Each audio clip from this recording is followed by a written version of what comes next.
Disney-based PlayStation 1 games had something magical going for them. Toy Story 2, Disney's Tarzan, and what we're playing today, 102 Dalmatians, Puppies to the Rescue. An awesome 3D platformer loosely based on the events of the film. Developed by Toys for Bob, this 2000 game was one of the most fun experiences of my childhood, thanks to its extensive level design and the alternative concept of playing as a dog, something you don't see very often in gaming, and when you do, the results vary greatly. In a dog's life, you actually play as a real dog. In Okami, you play as some sort of a goddess, and in Parappa the Rapper, you play as 50 Cent. It's your birthday. On this occasion, we embody two well-known puppies, Domino and Oddball, but just like in the movie, discovered the strange disappearance of the other 100 dogs at the hands of Cruella de Vil. The parents, responsible for producing 3 digits of Dalmatians, set out to rescue their black and white lineage, while our main canines are instructed to stay home, but they have other plans. So, do you want to stay here and be good? Or do you want to go help rescue our family? My thoughts exactly, sis. Let's go. And that's how the first level starts. This platformer is a lengthy adventure that's really slept on, featuring over 20 levels of 3D exploration as a dog. Repetitive is not an adjective I will use for this game. I remember not having enough space on my memory card for this one, so I will constantly replay the first 5 levels. Zero complaints from 5-year-old Urcelis. The levels are full of color and packed with toy robots from Cruella's factory, which happen to be the main enemies of the game as we sniff around and explore every corner. Each level features its own dedicated soundtrack, giving every area a unique personality, as well as an animal that acts as a guide, helping uncover secrets or providing a way to get rid of the henchmen trying to capture more dogs. There are 3 main objectives with a few side activities here and there. Finding the exit is what allows you to advance to the next level, but for the sake of the plot, I think the real priority is saving as many dogs as possible. Then there's the Mario Coin or Crash Goomba Fruit equivalent of this game, collecting bones. I wish they granted extra lives, but in reality it's just a number. With 100 bones to collect and usually around 6 dogs to rescue per level, you can easily spend 20 minutes in each stage, making Puppies to the Rescue one of those games that could take weeks, if not months, to finish as a kid. Combat is handled through barking, you know, the one thing you lecture your dog about doing inside the house. Or you can also roll into enemies. Nothing revolutionary, but it's somewhat refreshing. And as the difficulty starts to increase, it becomes a matter of timing rather than simply mashing buttons. At any point in this story, you can switch dogs mid-game. There is no gameplay difference between them, just a code pattern and the fact that you get to hear different voice lines Looks like fun!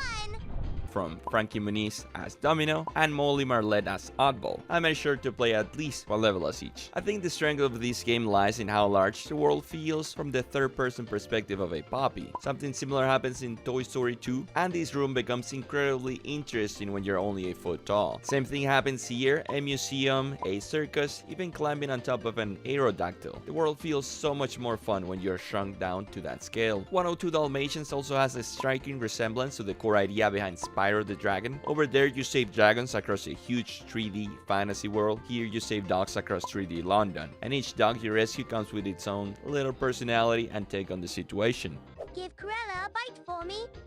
Obviously, I will rank this game below those 2 giants and most of the major 3D platformers of the era, but I don't think it falls short of being objectively a good experience, both as a game and as a kid's adaptation of a movie. Don't ask me how faithful it is to the film, I don't remember. What I felt this time around, and I'm pretty sure it's the same feel I had back then, is that this is a simply fun platformer to play when you want to disconnect for a while. It doesn't reinvent the genre because it doesn't need to. This could have been another cash grab, but they did a good job. The camera and controls rarely got in my way for a PS1 game, I'll tell you that. Also, across its 20 levels, the game does a good job of showing your progress toward Cruella's toy factory. We start in Regent's Park, move through the streets of London, and even find ourselves inside the Big Ben, all while rescuing our trapped brothers along the way. Every 5 levels, we're going to run into Cruella de Vil for a boss fight. She presents a more unconventional type of combat that usually requires you to outsmart her, rather than simply attack. One moment she's chasing you in a helicopter, another she's speeding around in a boat, and eventually she shows up for a robotic final showdown. I like how this game is filled with the Tom and Jerry humor. Anytime you beat her or beat her accomplices in crime, the game treats these cutscenes like a cartoon skit.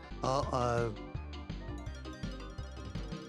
Not the chandelier. I guess it's lights out for horse.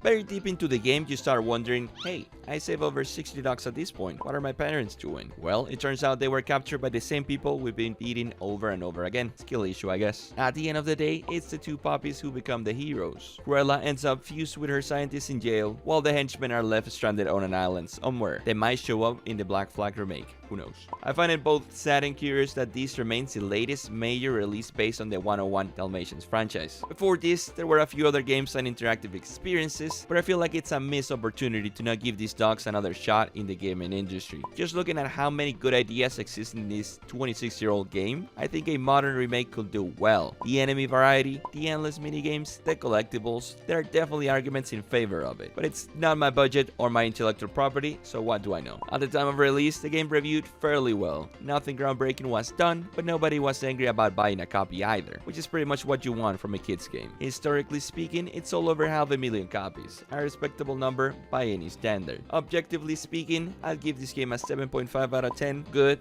is what you can say about it, but not much more. My personal score is an 8. I still remember the days when my cousin gifted me this game and we spent hours playing it. I played it as Domino and she played as Oddball. My name is Yourcelis, and with nothing else to say, good night.